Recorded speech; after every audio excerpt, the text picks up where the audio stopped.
یہ جسم ہے جو تھک جاتا ہے۔ مولا فرماتے ہیں یہ جسم وہ سرکش حیوان ہے، اگر اسے تو نے کنٹرول نہ کیا یہ کسے کنٹرول کرے گا؟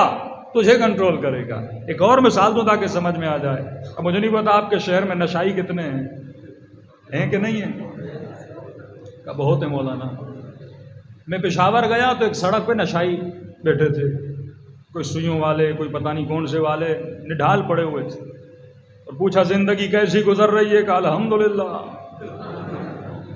بہت اچھی زندگی گزر رہی ہے۔ اور ایک نشائی سے جب ڈیپ انٹرویو لیا نا، بھائی یہ کیا کر رہے ہو؟ کیوں زندگی تباہ کر رہے ہو؟ یہ گندگی، گندے کپڑے، دن رات سوئیاں لگانا کیا تجھے اچھا لگتا ہے؟ بولنے لگا نہیں مجھے اچھا نہیں لگتا۔ کہ پھر کیوں بیٹھے ہو؟ کہا جسم نے مجبور کیا ہوا ہے۔ بڑے سے بڑے نشائی، شرابی، چرسی، موالی سے پوچھو گے نا کیا یہ جو تو کام کرتا ہے تجھے پسند ہے؟ اندر سے کہتا ہے نہیں مجھے نہیں پسند، لیکن کیونکہ جسم کیا ہو چکا ہے؟ عادی ہو چکا ہے۔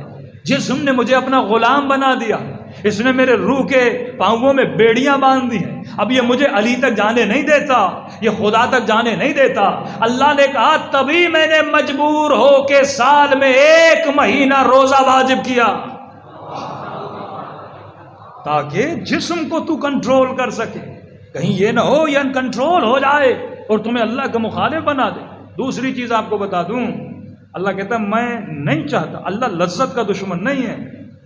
یہ نہیں کہ بولے اندھے ہو جاؤ، گونگے ہو جاؤ، کچھ نہ کھاؤ، کچھ نہ پیو، نہیں، وہ کہتا ہے میں تجھے اعلیٰ ترین لذت عطا کرنا چاہتا ہوں، سب سے بڑی لذت تجھے دینا چاہتا ہوں، دنیا میں بھی آخرت میں بھی۔ کیسے؟ پورا سال آپ کھانا کھاتے ہیں، سب سے زیادہ کھانے کا مزہ رمضان میں آتا ہے کہ نہیں؟ ہاں ایسا ہے کہ نہیں؟ سب سے زیادہ مزہ کس میں آتا ہے؟ رمضان میں آتا ہے۔ حالانکہ بندہ بھوکھا رہتا ہے، کیونکہ تو بھوکھا رہتا ہے تجھے زیادہ مزہ بھی آتا ہے۔ اللہ مزے لینے کے طریقے سکھا رہا ہے، جب اس کو بھوک دو گے پھر یہ تجھے لذت بھی دے گا، تیری اطاعت بھی کرے گا۔ ایک حیوان کو صبح سے شام تک تو کھلاتا رہے گا وہ سرکش بن جائے گا۔ گدھے گاڑے والی کو بھی پتا ہے کہ صبح سے شام تک گدھے سے کام کرواؤ، پھر رات کو جا کے اسے گھاس دو۔ اگر اسے صبح ہی گھاس دے دی، دوپہر کو گھاس دے دی، وہ کبھی ریڑھی چلائے گا ہی نہیں۔ وہ اس امید میں ہوتا ہے محنت کروں گا تو صلہ ملے گا۔ اسی طرح رمضان کے مہینے میں صبح سے شام جسم کو بھوکا رکھو، روح کے لیے تو بھوک کی کوئی معنی نہیں ہے۔ یہ کھانا پیٹ کی ضرورت ہے، شہوت جسم کی ضرورت ہے، اچھے مناظر اور تصویریں آنکھ کی ضرورت ہے، اچھی آوازیں کانوں کی ضرورت ہے۔ روح کو اگر ضرورت اور مزہ ملتا ہے تو اطاعت خدا میں ملتا ہے۔ ایک مثال دوں تاکہ آپ کو سمجھ آ جائے۔ کسی نے امام حسین سے پوچھا کہ مولا فرق لذت جسم اور لذت روح کیا ہے؟ مجھے کیسے پتا چلے میں کب جسمانی لذت لیتا ہوں اور کب روحانی لذت لیتا ہوں؟ مولا حسین کا پیارا جملہ، یہ مطالب علی اور آل علی کے علاوہ کوئی اور ہمیں بتا بھی نہیں سکتا، کہ مولا حسین فرماتے ہیں اگر تجھے کھانا کھا کر مزہ آئے، اگر تجھے کھانا کھا کر مزہ آئے، سمجھو ابھی تک حیوان ہو، کیونکہ یہ جسمانی لذت حیوانی لذت ہے، کوئی فرق نہیں۔ تو بھی کھانا کھاتا ہے، گدھا بھی کھانا کھاتا ہے، تو بھی گھوڑا بھی کھانا کھاتا ہے، تو یہ لذتوں پہ فخر کرنا یہ فخر انسانی نہیں ہے، فخر حیوانی ہے۔ کوئی کہے کہ میں اس لیے انسان ہوں کیونکہ میرے بچے ہیں، بچے تو حیوانوں کے بھی ہوتے ہیں۔ کوئی کہے میں اس لیے انسان ہوں کیونکہ میں بڑا غیرت مند ہوں، مولا فرماتے ہیں غیرت مند تو مرغا بھی ہوتا ہے۔ کوئی کہے میں با حیا ہوں اسی لیے انسان ہوں، با حیا تو کوا بھی ہوتا ہے۔ کوئی کہے میں صبح سے شام تک محنت کرتا ہوں، مزدوری کرتا ہوں، یہی انسانی فرض ہے۔ فرمایا نہیں، صبح سے شام تک ایک کبوتر بھی دانے کے پیچھے جاتا ہے، ایک کوا بھی دانے کے پیچھے جاتا ہے۔ کوئی کہے میں نے بیٹے کو ڈاکٹر بنایا، انجینئر بنایا، اسی لیے میں انسان ہوں۔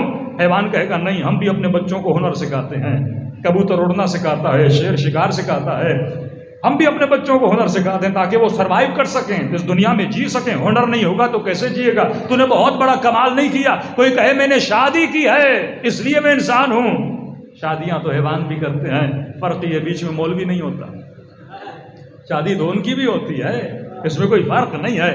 مولا فرماتے اگر کھانا کھا کر مزہ لے، یہ لذت حیوانی ہے، یہ لذت جسمانی ہے، مولا روح کی لذت کیا ہے؟ فرمایا جسے کھانا کھا کر مزہ آئے، ابھی تک یہ مقام حیوان پر ہے، لیکن جسے کھانا کھلا کر مزہ آئے،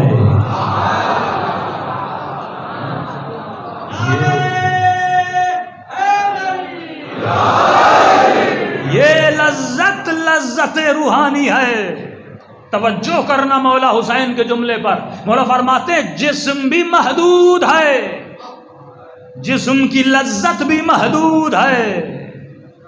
آپ نے ایک ہفتہ پہلے کچھ کھایا، آج پوچھوں کیا کھایا، کسی کو یاد ہے؟ نہیں۔ لقمہ جب تک زبان پہ مزہ، نیچے کیا مزہ ختم۔ لذت جسم محدود ہے، پیٹ بہت جلدی بھر جاتا ہے، شدید بھوک ہو، 2 روٹیاں 3 روٹیاں 4 روٹیاں 6 روٹیاں، آخر پیٹ بھر جائے گا، اس کے بعد کوئی کھلائے گا تو بندے کو الٹی آئے گی، انف اور انف۔ لیکن عبادت کی لذت ختم نہیں ہوتی۔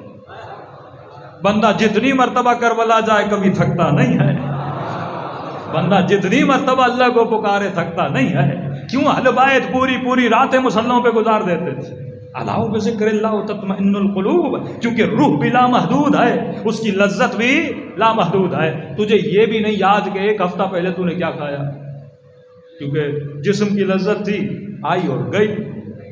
لیکن اگر تو نے 6 مہینے پہلے بھی کسی یتیم کی مدد کی ہو، تو نے 1 سال پہلے بھی کسی غریب کے تن پہ لباس پہنایا ہو، تو نے 10 سال پہلے مثلاً کربلا کی زیارت کی ہو، آج بھی وہ زیارت وہ مدد سوچو گے تجھے لذت ملے گی۔